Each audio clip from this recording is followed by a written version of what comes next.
윤 대통령이 직접 출석을 한 가운데 1시간 43분 정도 진행이 됐습니다. 조금 전인 3시 43분에 종료가 됐고요. 지금 30여 분 정도 지났지만 대통령이 퇴정한 것으로 전해지는 가운데 아직 주차장 출구를 통해서 차량이 빠져나가는 모습은 보이지 않고 있습니다.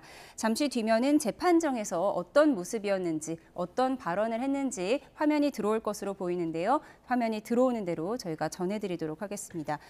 위원님, 생각보다는 조금 짧게 진행이 됐다 이런 생각도 드는데요. 지금 30분이 지났는데 차량이 빠져나가지 않고 있거든요. 지금 어떤 단계가 진행 중인 걸까요? 지금은 이제 재판이 언제 끝날지 몰랐기 때문에 여러 가지 경호 대책이나 또 도로 통제 계획이 세울 수가 없었지 않습니까? 예. 지금 재판이 끝나자마자 아마 경찰청 쪽에다가 요청을 해서 경호 대책 및 이제 이동로에 아마 여러 가지 교통 대책들을 요구하고 있고 그걸 수립하고 있는 과정이라 아마 그것이 좀 끝내면 그때 출발할 가능성이 크죠. 지금 대기 상태라고 봐야 됩니다. 예. 자, 그리고 오늘 그 3차 변론기일이 애초에 뭐 4시간 정도 걸릴 것이다, 6시간 정도 걸릴 것이다 이런 전망들도 있었는데 이게 지금 이제 시간을 보면은 1시간 40분 정도 진행이 된 것으로 제가 보기에는 됩니다. 뭐 예. 짧지도 않고 길지도 않은 시간이었어요. 박근혜 예상된 대통령 시간이었습니까? 때는 뭐 그보다 더 짧은 훨씬 짧은 시간도 있었고 다만 이 1시간 40분 동안에 이제 헌법재판관들은 이제 특히 피청구인 이제 윤석열 이제 대통령에게 발언 기회도 주면서 또 변론 입장 그걸 아마 간파하는 그런 시간을 많이 가진 것 같아요. 그리고 오늘 뭐 또 국회 탄핵소추단에서 요청한 증인이 있고 예. 또 피청구인 또 윤석열 대통령 측에서 요청한 증인이 있지 않습니까? 이 증인 규모에 따라서 앞으로 변론 기일이 어느 정도 될 것이 유추가 되거든요. 근데 막 지금 제가 보기에는 많지도 않고 적지도 않은 그런 증인 채택이 이루어지고 있는 것 같아요. 예, 그러니까 즉 그 말은 현재 재판관들이 뭐 증인을 갖다 제가 알기로는 몇십 명 요구한 부분에 대해서 예. 일정 부분 제어하고 있다는 거겠죠. 예. 지금 재판 과정에서 어떤 내용이 나왔는지 조금씩 전해지고 있는데 잠시 정리를 해드리면 재판부가 대통령과 증인의 분리 요청에 평의를 거칠 것이다 이렇게 이야기를 했다는 겁니다. 국회 측에서 윤 대통령이 퇴정한 상태로 증인 신문을 했으면 좋겠다 이렇게 요청을 했거든요. 왜냐하면 현직 대통령 신분이기 때문에 증인과 대통령이 직접 마주할 경우에 증인들이 사실대로 진술할지 우려된다. 국회 측에서는 이렇게 얘기를 했고요. 대통령 측에서는 직무 정지 상태이기 때문에 이미 영향력을 행사할 수가 없다. 사건 내용을 제일 잘 아는 사람은 저 자신이다라고 대통령이 직접 밝혔다고 합니다. 이 부분은 어떻게 봐야 할까요? 증인 분리 요청에 대해서 대통령 측에서는 거부하는 입장인 것 같아요. 네, 그런데 그 제일 중요한 거는 실체적 진실이 무엇이냐 아니겠어요? 그런 측면에서 본다면 지금 대통령과 그 장관들 혹은 관련 증인들 사이에 진술이 엇갈리는 내용이 있습니다. 그럴 경우에 진실을 이야기하던 장군들 혹은 국방장관이 대통령을 직접 대면하게 되면 위협을 느껴서 대통령이 원하는 쪽으로 증언할 가능성이 있다고 하는 것들을 우려를 표시한 것이고 그것에 대해서는 재판부가 적절하게 판단할 것이라고 보는데 제가 볼 때 아무리 봐도 우리가 상식적으로 보면 대통령의 견해에 상반된 내용을 진술하시는 분들이 거짓말을 할 리는 없지 않습니까? 자신들이 지시를 받았고 그 지시를 받아서 임무를 수행한 사람들의 진술이 사실에 부합한다고 봐야 할 것 같은데 대통령은 자꾸 자기가 그렇게 지시한 적이 없다고 하고 예. 관여한 바 없다고 이야기하고 있으니 제가 볼 땐 좀 비겁해 보여요. 그러니까 보통 저 정도 되면 대통령이 내가 다 지시한 것이고 모든 책임은 나에게 있다. 그런데 이렇게 내가 이런 조치를 취한 이유는 이런 거다라고 설명하는 게 떳떳해 보이지 않겠습니까? 예. 뭐 이제 방금 말씀해 주신 것의 연장선상인 건데 재판부에서는 이제 대통령에게 국회의원 끌어내라 이런 지시를 했느냐 이렇게 물었더니 윤 대통령이 국회의원 끌어내라 이런 질문에는 그런 적이 없다 이런 취지로 이제 답변을 했다는 겁니다. 그리고 윤 대통령 측에서는 계엄 해제 요구 저지 의혹은 사실이 아니다. 국회와 언론이 대통령보다 훨씬 강한 초갑이다. 그런 내용을 또 전한 것으로 전해지고 있고요. 또 대통령은 부정선거 색출, 그러니까 이제 부정선거 의혹과 관련해서 비상계엄을 선포했을 것이다 이런 의혹들이 계속 있지 않았습니까? 그런데 그런 차원이 아니라 선관위 점검 요청을 한 것이다. 이제 이런 취지로 답변을 했다고 하더라고요. 예. 예, 한 말씀 이제 그러니까 오늘 해주시죠. 현재 재판장에서의 이제 윤석열 대통령의 입장은 이제 과도한 입법 권력의 이렇게 망국적 형태를 이제 국민에게 제대로 알리고자 하는 그런 내용이 있다. 그러면 그 과도한 입법 권력의 행위는 아무래도 입법 폭주 그리고 탄핵 남발, 예산 삭감 뭐 이런 행위가 제대로 된 행정부 수반으로서 국가를 운영할 수 없는 지경에 이르렀다. 그렇기 예. 때문에 이 실상에 대해서 국민들이 온전히 바로 알아야 될 것이다. 그런 측면에서 경각심을 주는 그런 비상경험이지 이걸 국회의원의 어떤 뭐 신변 이신 구금을 통해 가지고 국회 활동을 제한하고 또 그걸 하지 못하게 하는 어떤 그런 뭐 군 병사들이 예. 들어가 가지고 그걸 뭐 유혈 충돌을 일으키지 않았다. 뭐 이런 부분에 대해서 적극적인 이제 방어권을 행사하는 그런 변론을 하신 것 같아요. 예. 예, 잠시만요. 저희가 헌법재판소 오늘 3차 변론기일에 영상이 들어와서 바로 전해드립니다. 네. 네, 오늘 있었던 이 3차 변론기일 실제 영상 파일이 저희 쪽으로 이제 들어왔습니다. 자, 이 화면 보면은 아직 그 윤석열 대통령이 입장하지는 않은 상황인 것 같고요. 예, 오늘 3차 변론기일이 진행된 헌법재판소도 재판정에서 이러한 대통령의 목소리 들어보시죠. 헌법 수호를 위해서 존재하는 기관인 만큼 우리 재판관님들께서 여러모로 잘 살펴주시기를 부탁드리겠습니다. 또 필요한 상황이 되거나 질문이 계시면은 말씀드리도록 하겠습니다. 네, 감사합니다. 예, 말씀 잘 들었습니다. 다음으로 당사자가 지난 기일 이후 제출하신 서면을 확인하겠습니다. 청구인 측에서 1월 16일자 절차 진행에 관한 의견서, 1월 20일자 증거 요지 설명서, 영상 증거 설명서, 각 쟁점에 대한 요약 서면으로 1월 20일자 준비 서면 2, 증거 제출서 4, 5, 증거 제출 정인 조지호에 대한 주신문 사항 1월 21일자 증거 제출서 6 제출하셨습니다. 예. 피청구인 측에서 1월 17일자 정인 김용현의 송달 장소에 대한 보정서 조금 전 헌재 1월 대심 판정의 모습을 보고 오셨습니다. 앞서 전해드린 대통령의 발언이 직접 육성으로 전해졌는데요. 헌법재판소도 헌법 수호를 위해 존재하는 만큼 재판관들이 잘 살펴주시길 바란다. 필요한 상황이 되거나 질문이 있으면 말씀드리겠다라는 대통령의 짧은 모두 발언을 듣고 오셨습니다. 네, 여러 가지 지금 발언들이 나와서 저희가 분석을 해보고 있었는데요. 관련 화면이 더 들어오는 대로 전해드리도록 하겠습니다. 오늘 나온 이야기 중에요.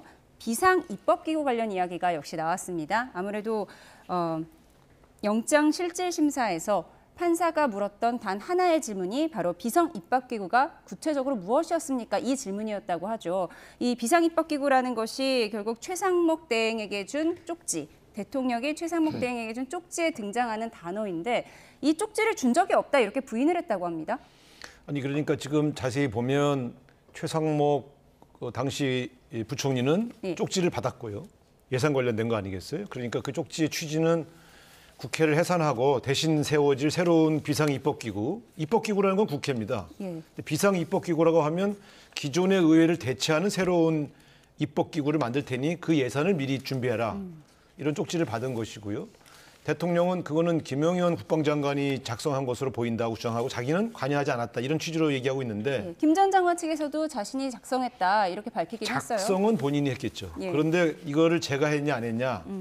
저는 장관이 그런 지시를 할 때 대통령의 재가를 받지 않고 부총리에게 자기보다 더 높은 신분인 부총리에게 쪽지를 전달할 가능성은 없다고 봐요. 그래서 초기에 윤석열 대통령 측의 증언은 그 쪽지가 잘 기억나지 않는다였어요. 예. 그래서 기억이 가물가물하다. 네, 이렇게 그게 이제 말했죠. 기억나지 않는다는 건데 지금 이런 겁니다. 작성을 누가 했냐가 아니라 예. 본인이 결재했냐가 중요한 거 아니겠어요? 포고령도 작성은 김영현 장관 측에서 했지요. 그런데 살펴보고 결재를 대통령이 하고 발표하도록 만들었으니 작성자가 책임을 지는 게 아니라 결재권자가 책임을 지는 겁니다. 그런 측면에서 본다면 저는 지금 진실을 호도하기 위해서 이상한 궤변을 들어놓고 있다고 봐요. 그러니까 만약에 이렇게 얘기해야 되죠. 나는 그런 쪽지를 제거한 적이 없다.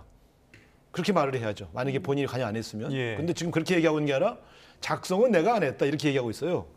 작성을 한 문제가 아니라 결재해서 그 지시를 했으면 기존의 국회를 무력화시키고 새로운 비상입법기구를 만들려고 했다는 취지가 입증된 것이죠. 예. 네. 그 말은요. 국가 비상 입법기구 이 예산을 편성하라는 쪽지를 당시 최상목 기획재정부 장관에게 줬는지 이 자체를 갖다 헌재 재판관이 정확하게 물었어요. 그렇게. 네. 그렇게 물으니까 윤석열 대통령은 준 적이 없다. 나중에 계엄을 해제한 후에 한참 있다가 언론 보도를 통해서 맹모가 나왔다는 것을 알게 됐다. 그에 앞서서 잠시만요. 저희가 피청구인 현재 상황이 또 화면으로 본인께서 들어왔습니다. 소추 사유에 대한 의견 진술 희망하신다면 발언 기회를 부여하겠습니다. 어느 정도까지 말씀드려야 될지 모르겠습니다만은 양해해 주시면 제가 일어나서 예, 할까요? 좋으실 대로 하십시오. 그러면 마이크가 이러니까 제가 앉아서 예, 하겠습니다. 편하실 대로 하십시오. 제가 오늘 처음 출석을 했기 때문에 그냥 간단하게만 말씀을 드리겠습니다. 여러 가지 헌법 소송으로 업무도 과중하신데 또 저의 이 탄핵 사건으로 또 이렇게 고생을 하시게 해서 먼저 우리 재판관님들께 송구스러운 마음입니다. 저는 철들고 난 이후로 지금까지 또 특히 공직 생활을 하면서 자유민주주의라는 신념 하나를 확고히 가지고 살아온 사람입니다. 헌법재판소도 이러한 그 헌법 수호를 위해서 존재하는 기관인 만큼 우리 재판관님들께서 여러모로 잘 살펴주시기를 부탁드리겠습니다. 또 필요한 상황이 되거나 질문이 계시면은 말씀드리도록 하겠습니다. 감사합니다. 예, 말씀 잘 들었습니다. 다음으로 당사자가 지난 기일 이후 제출하신 서면을 확인하겠습니다. 청구인 측에서 1월 16일자 절차 진행에 관한 의견서, 1월 20일자 증거 요지 설명서, 영상 증거 설명서, 각 쟁점에 대한 요약 서면으로 1월 20일자 준비 서면 2, 증거 제출서 4, 5, 증거 제출 정인 조지호에 대한 주신문사항 1월 21일자 증거 제출서 6 제출하셨습니다. 예.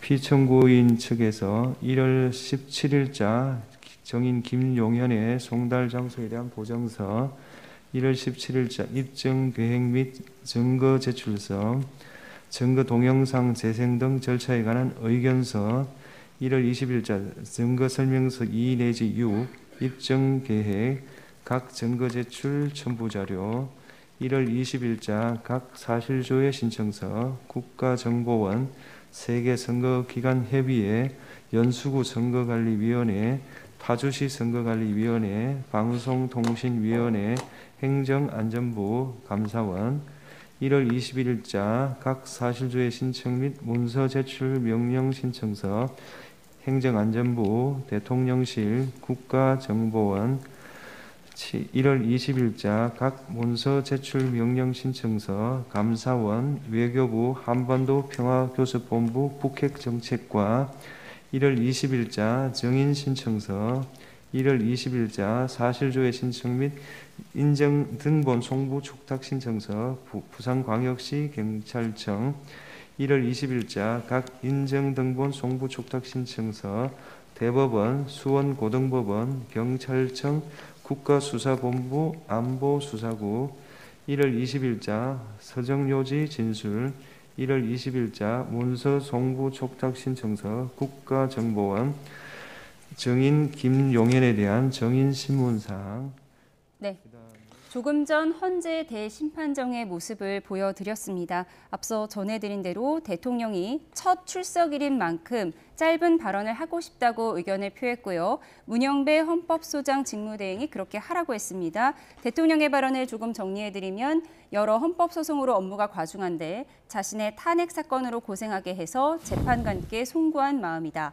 철들고 난 이후에 지금까지 공직 생활하면서 자유민주주의 신념을 확고히 가져온 사람이라고 강조를 했고요. 헌법재판소도 헌법소를 위해 존재하는 만큼 재판관들이 잘 살펴주길 바란다라고 얘기를 했습니다. 네.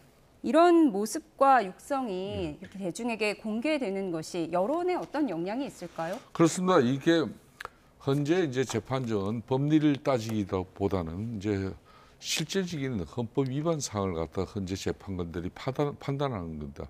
그렇기 때문에 그런 상황에서는 이제 아무래도 여론 재판 성격이 짙은 그런 탄핵 심판에서는 자신에게 유리한 국민적 여론을 조성해서 또 그런 현재 재판관들이 국민 여론을 또 감안하는 그런 분위기라는 게 있었기 때문에 그런 차원에서 이제 윤석열 대통령께서는 평생을 이제 검사실에서 수사를 하고 또 법정에서 공소유지를 해서 이 법정 분위기를 누구보다 잘 아는 사람이지 않습니까? 그렇기 때문에 현재 재판관들에게 최대한 최선을 다해서 공손한 그런 모습으로서 아마 평상시에 검사들이 재판정에서 저렇게까지 공손하지는 않아요.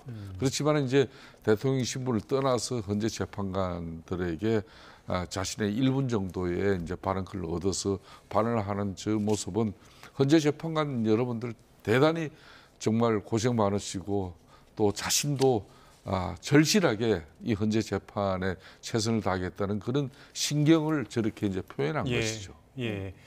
자, 우 의원님은 어떻게 들으셨습니까? 글쎄, 저 모두 발언은 뭐 의례적인 인사말이어서 저 예. 인사말에서 뭐 특별히 의미 있는 내용을 잡아내기는 뭐 쉽지 않아 보이고요.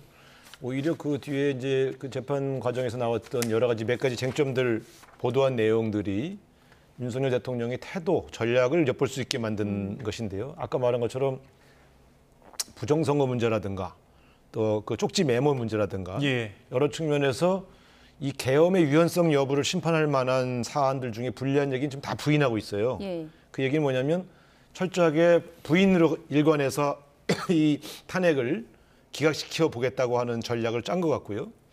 그럴 경우에 핵심 증인들과의 진술이 엇갈리는 문제를 어떻게 할 거냐 하는 문제가 남아 있을 텐데 예. 제가 볼 때는 이제 그 후속 변론 기일의 증인들 신문 과정에서 예. 이견이 엇갈릴 때 윤석열 대통령이 취할 태도가 매우 궁금합니다. 제가 네. 볼 때는 그 과정도 순탄치 않을 가능성이 크고 예. 그 과정 하나하나에서 국민들 국론이 분열될 가능성이 있어 걱정됩니다. 예. 예. 관계자와 진술이 엇갈리는 부분이 쟁점이 될 것이다 말씀을 해주셨는데 지금 저희가 앞서 이야기를 나눠봤던 최상목 대행에게 준 쪽지와 관련한 발언이 들어와서 들어보도록 하겠습니다. 첫 번째 질문은 국가 비상입법기구 관련 예산을 편성하라는 쪽지를 기획재정부 장관에게 준 적이 있으십니까?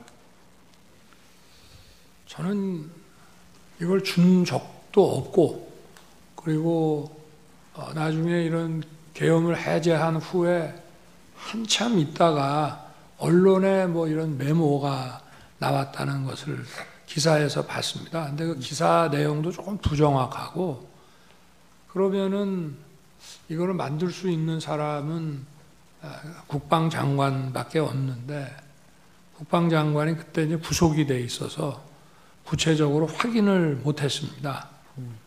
그런데 그 내용을 보면 좀 그 내용 자체가 좀 서로 좀 모순되는 것 같기도 하고 그런데 하여튼 뭐 그 부분에 대해서는 그렇습니다. 뭐 자세하게 또 물어보시면은 제가 아는 대로 답변을 드리겠습니다. 예. 두 번째 질문, 마지막 질문 드리겠습니다. 본인께서는 이진우 수방사령관, 곽종건 특전사령관에게 계엄 선포 후 계엄 해제 결의를 위해 국회에 모인 국회의원들을 끌어내라고 지시한 적이 있으십니까? 없습니다. 네. 네, 그러면 마치겠습니다. 오늘 변론은 이것으로 마치고 양측 대리인께서 추가로 하시고 싶은 말씀이 있으십니까? 우선 청구인 대리인 있으십니까? 네. 네, 조금 전 헌재 대심판정에서 있었던 이야기들을 저희가 직접 육성으로 들어봤습니다. 예. 재판부가 비상 입법기구 관련 쪽지 전달 여부를 질문을 했고요. 대통령은 최상목 당시 경제부총리에게 비상 입법기구 예산 관련 쪽지를 준 적이 없다라고 얘기를 했습니다. 예. 자, 그리고 계엄 선언 후에 한참 뒤에 이런 쪽지가 있었다라는 것을 언론을 통해서 알았다. 그래서 이거를 만들 수 있는 사람은 국방장관밖에 없는데 당시에는 이 국방장관이 구속 중이라서 이 사실관계 여부를 구체적으로 확인하지는 못했다. 이런 취지로 대답을 했습니다. 예. 그리고 대통령 측이 국방장관이 구속된 상태여서 구체적 경위를 확인하지 못한 가운데 그 이야기를 자세하게 했고요. 또 재판부가 대통령에게 국회의원을 끌어내라고 지시했느냐 이 부분도 물었습니다. 하지만 그런 질문에 대해서는 전혀 그런 적이 없다라고 대답을 했습니다. 네, 이 내용을 또 자세히 분석을 해보도록 하겠습니다. 예. 그런데 김용현 전 국방장관과 대통령의 관계가 지금 참 어떻게 얘기를 해야 할지 모르겠습니다. 처음에 지난달 26일에 김용현 전 장관 측 변호인단이 기자회견을 열어서 예. 대통령을 옹호하는 듯한 얘기를 했었거든요. 예. 그런데 포고령 작성 여부를 두고는 대통령이 관할한 것이다. 또 이렇게 얘기를 했고요. 예. 또 이번 쪽지 관련해서는 김용현 전 장관이 쓴 게 맞다라고 명확히 했습니다. 김용현 이제 전 국방부 장관 같은 경우는 이제 포고령 작성은 자신이 했다. 자신이 준비하고 자신이 작성한 거는 맞는데 최종적으로 이걸 법전도 찾아보면서 수정해 준 게 있다. 그게 이제 대통령이 그렇게 수정해 줬다. 이제 이 이야기죠. 여기까지가 딱 팩트예요. 근데 그렇지만 오늘 헌재 3차 변론에서 이제 윤석열 대통령은 이 포고령에 대해서는 김용현 장관이 한 것이기 때문에 본인이 하긴 하고 싶어도 구속되어 있었기 때문에 못했다. 그런 정도의 예. 정언이 잠시만요. 있었죠. 저희가 추가 화면이 또 들어와서 녹취를 들어보도록 하겠습니다. 네. 탄핵 이 재판이라는 게 형사 소송 절차 준해서 하는 것이고 또 제가 지금 직무 정지된 상태이기 때문에 어떤 영향력도 행사할 수 없습니다. 그리고 이 사건 내용을 제일 잘 아는 사람은 바로 피청구인인 대통령 저 자신입니다. 그래서 그런 주장은 좀 이해가 좀 안 되고요. 아까도 이런 부정선거 의혹이 음모론이라고 하시고 계엄을 정당화하기 위한 거라고 사후에 만든 논리라고 하셨는데 이미 계엄을 선포하기 전에 이런 여러 가지 어떤 선거의 공정성에 대한 신뢰에 좀 의문이 드는 것들이 많이 있었고 또 2023년 10월 국정원의 선관위 전산 장비의 아주 극히 일부를 점검한 결과 문제가 많이 있었기 때문에 부정선거 자체를 색출하라는 것이 아니라 선관위의 전산 시스템을 전반적으로 스크린할 수 있으면 해봐라. 어떤 장비들이 있고 어떤 시스템에 의해서 가동이 되는지 그런 것이기 때문에 저희가 무슨 선거가 전부 부정이어서 믿을 수 없다 하는 그런 음모론을 제기하는 것이 아니라 팩트를 확인하자는 그런 차원이었다는 점을 이해해 주시기 바랍니다. 그렇습니까? 탄핵 재판이라는 게 형사 소송 절차 준해서 하는 것이고 또 제가 지금 직무 정지된 상태이기 때문에 어떤 영향력도 행사할 수 없습니다. 그리고 이 사건 내용을 제일 잘 아는 사람은 바로 피청구인인 대통령 저 자신입니다. 그래서 그런 주장은 좀 이해가 좀 안 되고요. 아까도 이런 부정선거 의혹이 음모론이라고 하시고 계엄을 정당화하기 위한 거라고 사후에 만든 논리라고 하셨는데 이미 계엄을 선포하기 전에 이런 여러 가지 어떤 선거의 공정성에 대한 신뢰에 좀 의문이 드는 것들이 많이 있었고 또 2023년 10월 국정원의 선관위 그 전산 장비의 아주 극히 일부를 점검한 결과 문제가 많이 있었기 때문에 부정선거 자체를 색출하라는 것이 아니라 선관위의 전산 시스템을 전반적으로 스크린할 수 있으면 해봐라. 어떤 장비들이 있고 어떤 시스템에 의해서 가동이 되는지 그런 것이기 때문에 저희가 무슨 선거가 전부 부정이어서 믿을 수 없다 하는 그런 음모론을 제기하는 것이 아니라 팩트를 확인하자는 그런 차원이었다는 점을 이해해 주시기 바랍니다. 네. 네, 말씀 잘 들었습니다. 더 하시고 싶은 이야기는? 우리 재판관님들께서 여러모로 잘 살펴주시기를 부탁드리겠습니다. 또 필요한 상황이 되거나 질문이 계시면은 말씀드리도록 하겠습니다. 네, 감사합니다. 예, 말씀 잘 들었습니다. 예, 조금 전 헌재 대심판정의 모습을 다시 한번 전해드렸습니다. 대통령의 발언을 전해드렸는데요. 선관위 전산 시스템 점검 차원에서 이해해달라. 군 병력을 더 진입할 수 있었지만 스스로 철수했다. 이렇게 발언을 했습니다. 예전 대국민담화에서 나왔던 내용과 좀 비슷한 것 네, 같습니다. 같은 얘기를 반복하고 있는데요. 이 부정선거 시비는 사실은 어제 오늘의 일이 아니고 계속해서 반복해서 제기돼 왔었고요. 또 관련된 절차에 따라서 법원에서 검증을 했었고 여러 가지 다양한 복수 점검을 한 결과 부정선거를 발견할 수 없었다고 이미 판결 난 사안입니다. 그걸 대통령이 저렇게 주장하는 것은 기존의 대한민국 헌법기구가 검증한 것을 또 부인하는 얘기라고 봐야 되고요. 두 번째, 점검 차원에서 한다 그러면 선관위하고 협조를 해서 선관위가 자체적으로 하도록 해야지 군인을 동원해서 이 부정선거 여부를 점검한다? 저건 말이 안 된다고 생각해요. 그래서 지금 대통령이 되게 현실과 동떨어진 주장들을 하고 있고 자신이 한 행위를 자꾸 정당화하는 얘기만 반복하고 있어서 오히려 저는 탄핵 사유가 더 쌓여간다, 저는 이런 느낌이 듭니다. 그래서 제가 볼 때 저런 증언을 계속 반복하는 게 재판을 목적으로 하는 거냐 아니면 바깥에 있는 지지자를 격동시키려고 저 발언을 하는 거냐를 의심하게 만드는 거거든요. 합리적이고 논리적으로 볼 때 저는 되게 일관성이 있어 보이지가 않아요. 설득력도 없어 보이고요. 그러니까 이제 문배란 내산 삭감이나 또 탄핵 소추를 남발하는 그런 일방적인 입법 권력의 과도한 행위에 대해서 대통령 국정 운영이 제대로 가져가기 어려웠다는 거. 지금 그게 이제 배경이고 부정선거 얘기하고 있잖아요. 또 한편으로는 이제 부정선거 이 의혹에 대해서도 선거의 공정성 문제는 민주주의에서 가장 중요한 문제이기 때문에 윤석열 대통령으로서 대통령의 책무로서 이제 선관위를 검증하고 관리하는 것도 이것도 역시 중요하다. 그런 차원에서 이제 쉽게 말하면은 국민들이 이 부정선거의 의혹을 하나도 가지지 않게끔 이걸 해소시켜주는 게 대단히 중요하다.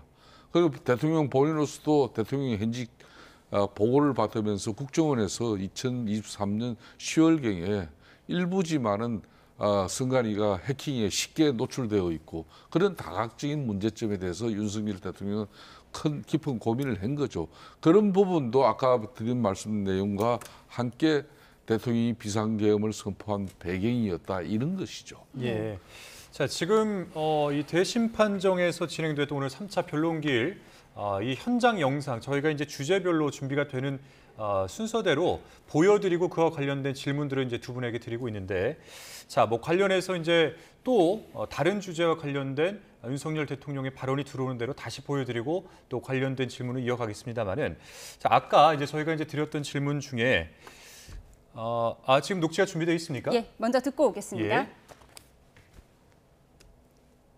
보여준 그 영상에 대해서 제가 그냥 짧게 한 말씀만 이해를 돕는 차원에서 잘 봤습니다. 그런데 아까 그 군인들이 그 본청사에 진입을 했는데 그 직원들이 좀 저항을 하니까 스스로 이렇게 나오지 않습니까? 얼마든지 더 들어갈 수 있는데도 저게 이 점을 좀 국회의 의결을 방해했다는 얘기를 자꾸 그 소추인 측에서 또 지금 민주당에서 하고 있는데 저는 그런 말씀을 하나 드리고 싶습니다. 가사 그러면 12월 3일, 4일 그 밤에 그 내려진 의결을 군을 투입해서 방해했다고 한다면은 그럼 그걸로 이제 더 이상 계엄 해제 요구를 못하고 계엄이 쭉 그냥 가는 것이냐? 저는 그렇지 않다고 봅니다. 대한민국에서 국회와 언론은 대통령보다 훨씬 강한 초갑입니다. 만약에 제가 무리를 해서 계엄 해제 요구 의결을 못하게 한다 해서 국회가 아니라 다른 장소에서도 할 수 있고 그 이후에 얼마든지 계엄 해제 요구를 할 수가 있습니다. 그러고 그거를 만약에 막았다고 한다면 그거는 정말 뒷감당을 할 수 없는 일이라고 저는 생각합니다. 그래서 뭐 계엄 해제 요구를 막았다, 뭐 여러 가지 이런 증언들을 막 이렇게 모아가지고 그렇게 얘기를 하시는데 계엄 해제 요구 결의가 사실은 저도 그 방송을 보고 있었습니다만은 의원들 사이에서도 국회의장과의 관계에서 아니 빨리 합시다. 그리고 또 우원식 의장은 아니 그래도 절차는 밟아야 되는 거 아닙니까? 이렇게 하면서 좀 국회법에 딱 저기 맞지 않는 그런 아주 그 신속한 그런 결의를 했거든요. 그렇지만 저는 그거를 보고 바로 군을 철수시켰습니다. 그래서 국회 마당에 있던 사람들이 나갔고요. 그리고 아까 뭐 국회의장 공관 옆에 군인들이 지나가면서 마치 뭐 국회의장을 새벽 2시에 뭐 체포할 것처럼 그게 아마 제가 볼 때는 퇴각하는 과정에서 일어난 일이 아닌가 싶고요. 제가 드리고 싶은 말씀은 그거를 그 당시에 막거나 연기한다고 해서 그게 막아지는 일이 아니라는 점을 말씀을 드리고 싶습니다. 네, 말씀 잘 들었습니다.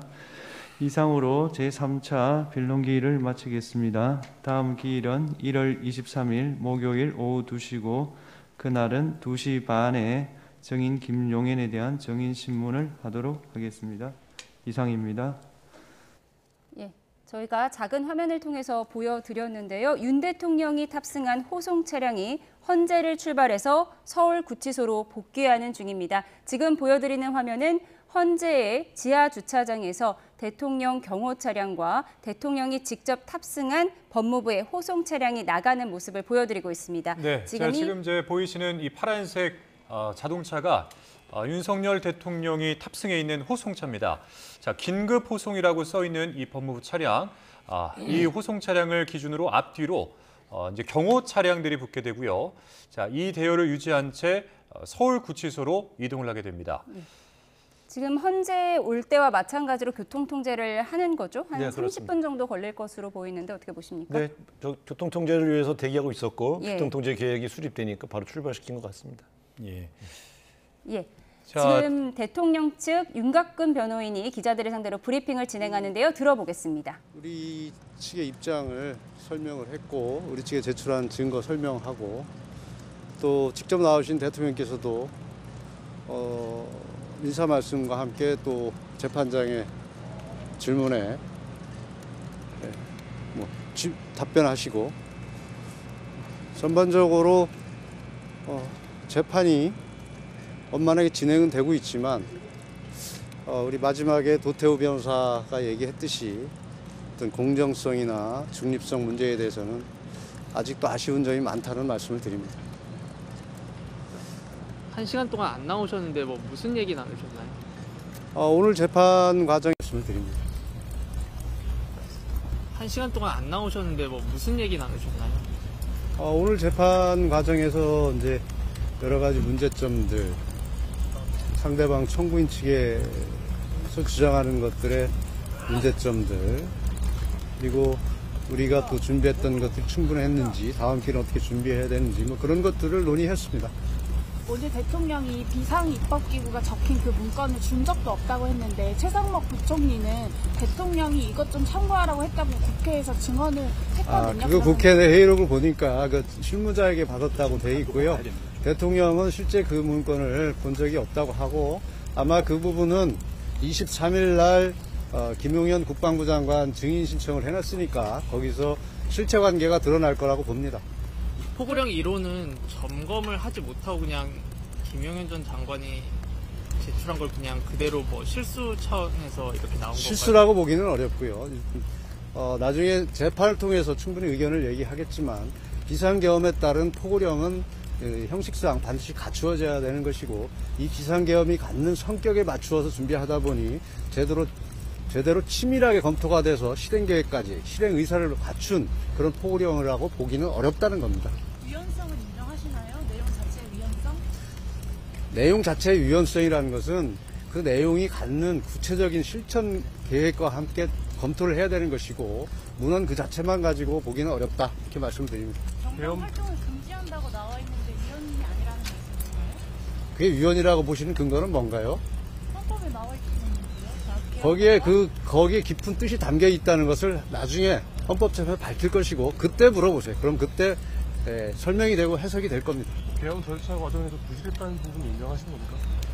계엄 절차의 부실 부분도 재판 과정에서 충분히 설명을 할 것이고 그 부분에서 일부 오해가 있는 부분도 이제 해결이 될 거라고 생각을 합니다. 선관위는 스크리닝 차원에서 뭐 지시를 했다고 하는데 뭐 실제로 문제가 있으면 뭐 수사기관에서 수사를 의뢰할 수 있는데 왜 그런 식으로 하시려고 하시는 거예요? 선거 관련해서는 선거 관리 시스템이 제대로 작동되는지에 대한 여러 가지 점검이 있었는데 거기에 많은 문제점이 있다는 게 밝혀진 것이고 그리고 선거 부정선거냐 선거 부정이냐 하는 데서도 너무나 오랫동안 많은 논란이 있었습니다. 그런데 그것이 제대로 해결이 되지 않고 해소가 되지 않고 지속적으로 문제가 제기되고 있으니 차제에 점검을 해서 이런 국론 분열도 막고 선거라는 것이 어떤 민주주의의 근간을 이루는 제도 아니겠습니까? 그래서 공정성을 확보한다는 차원에서 대통령 입장에서는 해결하고 싶었고 그것의 방안으로 점검을 하려고 했던 것 뿐입니다. 근데 꼭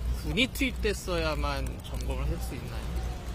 비상계엄을 선포하니까 군이 갔던 것이고 지금까지 법의 테두리 내에서 해결하려고 했던 부분들이 부족했던 부분들이 있었고 실제 해결이 안 됐던 부분들에 대해서 아쉬움을 갖고 있었다고 말씀드리겠습니다.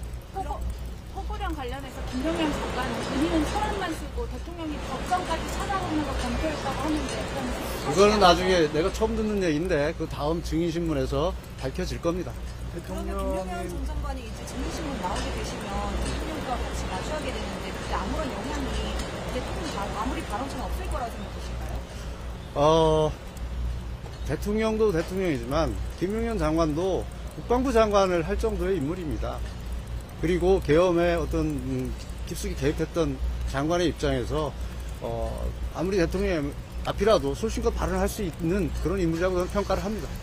대통령이 많이 이렇게 좀 피곤해 보이시고 수척되고 있는데 건강이나 정신적인 그런 부분에서 어떤 어려움이나 이런 건 건강상 이상 같은 건 없으신가요? 제가 듣기로는 특이하게 건강에 이상이 있는 건 잘 모르겠고 어찌됐든 무슨 많은 환경의 변화와 대통령으로서 겪고 있는 여러 가지 어려운 점들 때문에 심적으로야 많은 갈등과 어려움이 있지 않겠습니까? 그거는 당연한 거라고 생각을 하고 있습니다. 8차 변론기일까지 윤 대통령 다 직접 참석하시는 걸로 결론이 났을까요? 지금 당장은 지금 현재로서는 가능하면 출석하신다는 것이고 특별한 변수가 없으면 아마 출석을 하실 겁니다. 한상훈 의원실 체포 지시 없었다고 하셨는데 이재명 대표에 대한 체포 지시는 있었던 건가요? 없었습니다. 비상입법기구 대통령이 전혀 검토하신 바가 없으신가요? 예, 없습니다. 어제 공수처가 들어가서 혹시 구치소에서는 어떤 일이 있었는지도 알 수 있나요? 예? 어제 구치소에 그 공수처가 갔었잖아요. 예. 당시 상황도 혹시 설명해 주실 수 있나요? 아까 나오면서 말씀해 주신다 했는데.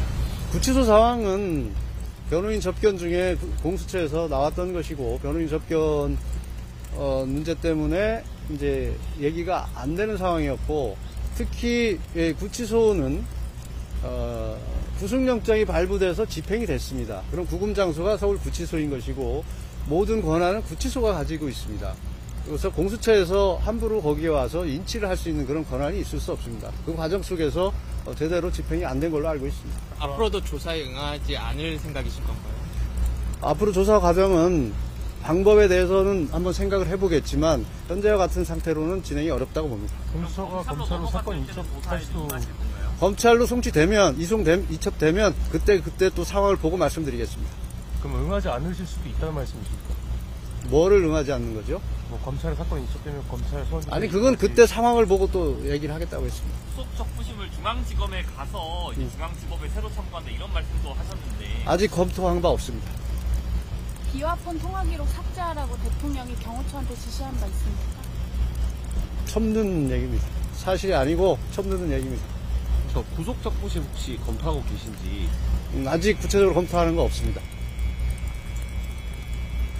법 테두리라고 하셨는데 그러면 선관위 군수이지 법 테두리 바깥의 행동이라는 것은 인정하시는 겁니까? 지금 저를 신문하시는 겁니까? 질문하는 겁니다. 법 테두리 내에서 다 이루어진 것이라고 말씀드렸습니다. 서신 보류 금지 같은 것이 나왔는데요. 예. 굉장히 일반적이라고 볼 수 있습니다.